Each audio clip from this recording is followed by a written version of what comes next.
You ever find yourself sitting in a restaurant, maybe, at a nice family dinner, and you're flipping over and over the choices, and you can't really seem to decide what you might want to eat that night, or maybe what you might want to try?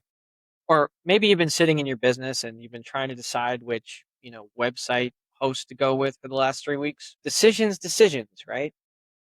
Now, decisions can be a big part of procrastination. And what I'm going to be talking to you about today briefly is how we can go out and we can make decisions and feel good about those decisions and not get stuck in what I like to call analysis paralysis.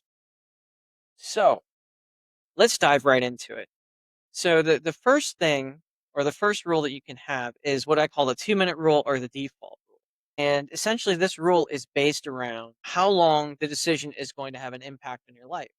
And based on how long the decision is going to have an impact on your life, that's how long you're going to devote to actually making the decision. So as we just went over that example before of where you're sitting in a restaurant, and you're holding everybody up at dinner. I mean, the maximum amount of time you want to take for a decision like that, because it's going to affect your life for what, maybe an hour, depending on how long you take to eat. So you should really only be taking about 2 minutes to make that decision. And if you don't like making those kinds of decisions, you can also go into what I call the default.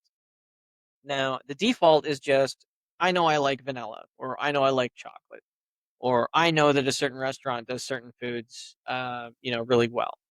So what I'll do in order to save time is that every time I know that I'm going to that certain restaurant or I'm going to that certain ice cream place, I'll just default and say, okay, well, I know I like this, so I'm always going to get this.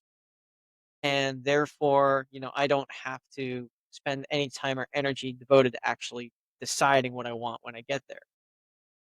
Now, I think it sounds a little weird, and it can be a little awkward sometimes. And then you might ask, well, where's the variety? Well, again, this is sort of a system that you put in place in order to get used to making decisions. And then once you're used to making decisions again, you can actually go back. And when you want to try new things, you can just go and you can very easily make these decisions. But until you can do that, set a timer. If it's going to affect your life for 5 years, then by all means, yes, take a week, 2 weeks to think about it. But the more we overthink things, the more muddled they tend to become. So that's why I like to put the time limit rule on.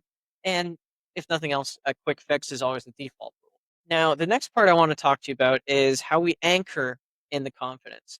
And I did sort of a play on word there because you're actually actively making a ton of decisions every day and you're not even realizing it because you're not realizing it's a decision. We call these decisions habits.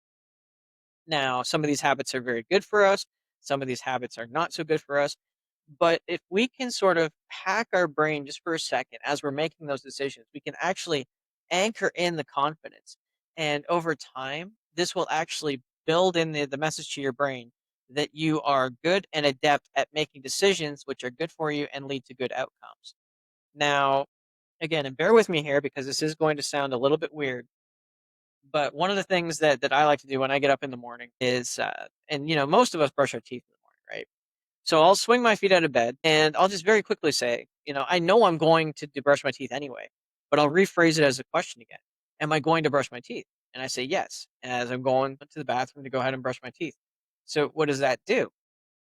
That means that first of all, I'm telling my brain that I mean what I think and I mean what I say. Because oftentimes what'll happen is if we say we're going to do things and we don't do it, then the next time over time we get into that pattern of if we make a decision, then we're not going to act.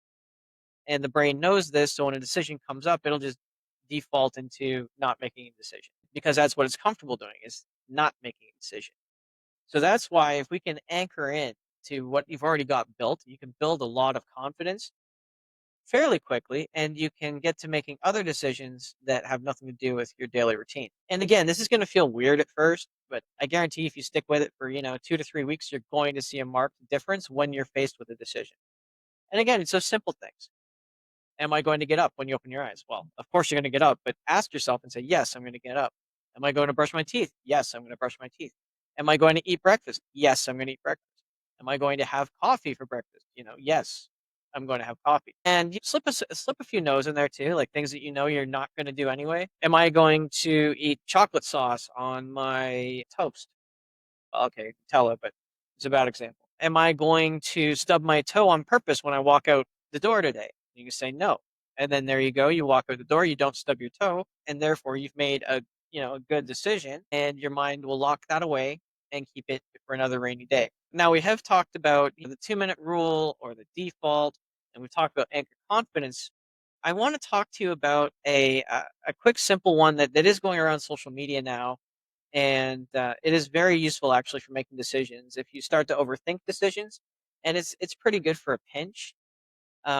I'm not going to say it's going to work 100% of the time for everybody, but it does have widespread results. And just try it. Actually, you know what? I want you to try this, and I want you to paste in the comments what your experience was with it because I'm curious. So the next time you're faced with a decision, again, I'm not gonna say this is gonna be like a life-altering decision. Like, let's start small, okay? So the next time you find yourself making a decision, whether it be like an ice cream flavor or maybe something for dinner, or maybe what you're gonna wear for the day, you know? Do I take the blue tie? Do I take the red ties? The blue shoes is the black shoes? Well, and then you might find yourself in that little predicament of, well, if I put on my black shoes, then I can't wear a black shirt, then I have to wear a white shirt, and you start overthinking it, right? So the interesting trick that has been shown, and again, I want to hear your comments and how it worked for you, is that you just go ahead and you cover your left eye. So when you start to hear your mind come in and you start to have all these other questions and follow-ups to what you're trying to decide, just cover your left eye. And what that'll do is it actually signals to the left side of the brain that you're trying to calm down and you're trying to, turn it off for a second. You're going to be more into the intuitive side, more of the creative side. And we don't tend to pay attention to that side too often. And it's always the left side, the analytical side, that's always going to be having a second guess ourselves anyway. It's never the creative side or the emotional side. It's going to be asking. Because the creative side and the emotional side of the brain, what we call intuition and extrasensory perception and all these other fun things, is we're getting billions upon billions of little bits of data all the time from all of our senses, from all the cells in our bodies. And we already know what the answer is, what's right for us, especially when it comes to things like food. It's just that, we've gotten so used to using the analytical part of our brain that we start, overthinking things. So much like, with the clothes example, do I wear the black shoes? Well, no, that I won't. Cover your left eye and just grab what comes up to you. And boom, the decision's made and you've already made it, and it's a pretty amazing one at that. So, if you like this video, give a thumbs up. Tell me which of these tips you resonated with the most. Tell me which one worked best for you. Tell me which one didn't work for you. And yeah, let's get the discussion going. And I'll see you again next time.